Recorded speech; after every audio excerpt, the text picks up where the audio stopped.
بسم اللہ الرحمن الرحیم۔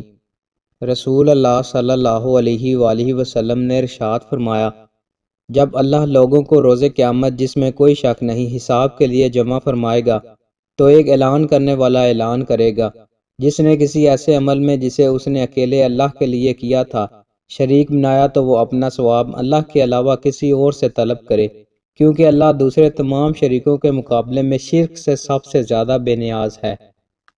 رسول اللہ صلی اللہ علیہ وآلہ وسلم نے ارشاد فرمایا، کسی کے لیے یہ کہنا بہت ہی برا ہے کہ میں فلاں آیت بھول گیا ہوں، بلکہ یوں کہے مجھے بھلا دی گئی ہے۔ قرآن یاد کرتے رہا کرو، کیونکہ وہ آدمیوں کے سینوں سے نکل جانے میں کھلے ہوئے اونٹوں سے بھی زیادہ تیز ہے۔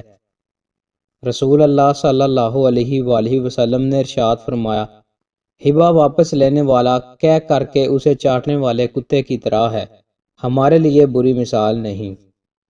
رسول اللہ صلی اللہ علیہ وآلہ وسلم نے ارشاد فرمایا، اللہ نے سب سے پہلے قلم کو پیدا فرمایا تو اسے فرمایا لکھو۔ اس نے عرض کیا کیا لکھوں؟ فرمایا تقدیر لکھو۔ اس نے جو کچھ ہو چکا تھا اور جو کچھ ہونا تھا سب لکھ دیا۔ رسول اللہ صلی اللہ علیہ وآلہ وسلم نے ارشاد فرمایا، میرے رب نے مجھ سے وعدہ فرمایا ہے کہ آپ کی امت کے 70,000 لوگ بلا حساب و کتاب جنت میں داخل ہوں گے، جن پر کوئی عذاب نہ ہوگا۔ ہر 1000 کے ساتھ مزید 70,000 ہوں گے، اور میرے رب کے 3 لب بڑھ کر جنت میں داخل ہوں گے۔